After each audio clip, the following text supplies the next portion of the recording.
Hai, selamat datang. Pernah tak anda fikir apa sebenarnya keajaiban terbesar manusia? Bukan bila piramid atau terbang ke bulan tau, tapi sesuatu yang kita semua buat, belajar bercakap. Jom, hari ni kita bongkar misteri ni sama-sama. Okey, jom kita fikirkan soalan ni betul-betul. Cuba bayangkan, seorang bayi, kosong, tak tahu apa-apa. Tapi dalam beberapa tahun je, dia dah boleh buat ayat yang kompleks, faham lawak, siap boleh cerita lagi. Macam mana boleh jadi macam tu? Inilah yang kita nak siasat.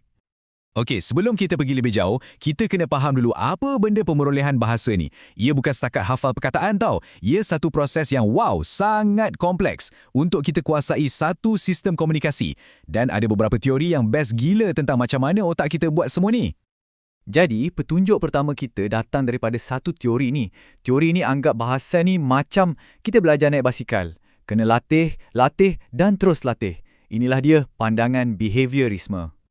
Orang kuat di sebalik idea ni ialah seorang ahli psikologi, B.F. Skinner. Dia percaya yang kita ni tak dilahirkan terus pandai bercakap. Sebaliknya, bahasa ni macam satu set tabiat yang kita bina sikit demi sikit berdasarkan apa yang ada di sekeliling kita. Proses dia sebenarnya simple tapi power. Macam ni, seorang anak tu cuba tiru bunyi, contohnya mama. Bila mak dia dengar, dia senyum, dia puji. Itulah ganjaran dia. Ganjaran ni yang buat budak tu rasa, aku kena sebut lagi ni. Jadi, dia pun ulang. Kitaran inilah yang sikit-sikit membina asas bahasa dia.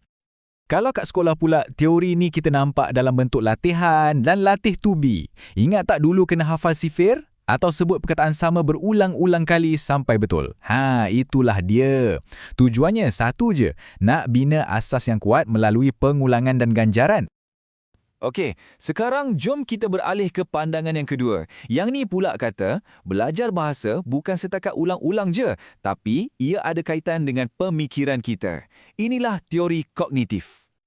Pelopor untuk idea ni pula ialah Jean Piaget, seorang lagi nama besar. Dia kata, bahasa ni tak boleh wujud sendiri. Ia berkait rapat dengan cara otak kita berkembang. Jadi, poin utama dia ialah, faham dulu, baru boleh cakap. Konsep kena datang dulu, baru perkataan. Contoh paling senang macam ni. Seorang budak tak akan sebut perkataan air saja-saja. Mula-mula otak dia kena faham dulu konsep air itu apa.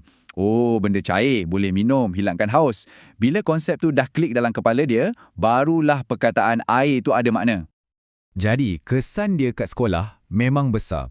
Daripada suruh budak hafal je, pendekatan ni lebih kepada belajar melalui pengalaman. Cikgu akan buat aktiviti yang bagi pelajar peluang untuk tengok sendiri, sentuh dan rasa konsep yang dipelajari. Barulah bahasa tu rasa hidup kan? Dan teori kita yang terakhir ni mungkin yang paling wow sekali. Teori ni kata, kita tak belajar bahasa dari kosong tau. Sebaliknya, kita ni memang dilahirkan dah siap sedia untuk berbahasa. Selamat datang ke pandangan Mentalist. Noam Chomsky, dialah yang gegarkan dunia linguistik dengan idea Language Acquisition Device atau LAD ni. Dia kata, dalam otak kita ni ada macam satu chip bahasa. Macam hardware yang dah siap pasang yang memang dah diprogramkan untuk faham peraturan asas tata bahasa. Inilah yang menjelaskan satu benda yang sangat menakjubkan. Pernah tak terfikir kenapa budak-budak boleh buat ayat yang grammarnya betul padahal dia tak pernah dengar pun ayat tu sebelum ni? Sebab dia bukan setakat meniru. Dia sebenarnya tengah guna buku peraturan tata bahasa yang dah sedia ada dalam otak dia. Jadi, kalau dalam kelas, cikgu bukan lagi jadi cikgu yang mengajar je. Dia jadi fasilitator. Maksudnya, tugas dia adalah untuk sediakan satu padang permainan bahasa yang kaya di mana pelajar boleh teroka, bermain dan jumpa sendiri keindahan bahasa tu melalui aktiviti macam bercerita atau drama. Okey, jadi kita dah ada 3 teori yang berbeza kan? Satu pasal latihan, satu pasal pemikiran dan satu lagi pasal bakat semula jadi. Jadi, mana satu yang betul? Kena pilih satu ke? Jawapannya tak perlu pun. Sebenarnya, bahagian paling best baru nak mula. Dan dekat sinilah cantik je semua teori ni bergabung. Masing-masing ada peranan penting dia. Behaviorism, ia bagi kita asas, bata untuk bina bahasa. Teori kognitif pula bagi kita makna, faham apa yang kita cakap. Dan mentalist, dia buka kunci penggunaan, keupayaan untuk jadi kreatif dengan bahasa tu. Cuba kita bayangkan macam buat kek. Mula-mula, kita perlukan bahan asas macam tepung dengan gula kan? Itulah behaviorisme. Lepas tu, kita kena faham macam mana nak gabungkan semua bahan tu untuk dapat rasa yang sedap. Itu pula kognitif. Dan akhir sekali, kita perlukan sentuhan kreatif untuk hias kek tu cantik-cantik. Itulah dia mentalist. Jadi, bila seorang cikgu tu pandai gabingkan ketiga-tiga pendekatan ni, sesuatu yang magic berlaku. Pelajar bukan lagi setakat hafal, tapi dia betul-betul faham dan yang paling penting, dia boleh guna bahasa tu dengan yakin dan kreatif dalam hidup seharian. Inilah baru pembelajaran yang betul-betul menjadi. Jadi, untuk penutup, saya nak pulangkan soalan ni pada anda. Cuba fikirkan balik cara anda belajar selama ni.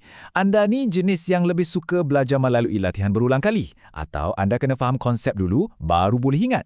Ataupun anda jenis yang suka belajar sendiri, suka teroka? Bila kita faham cara kita belajar bahasa, mungkin itulah kunci untuk kita faham cara terbaik untuk kita belajar apa-apa sekalipun.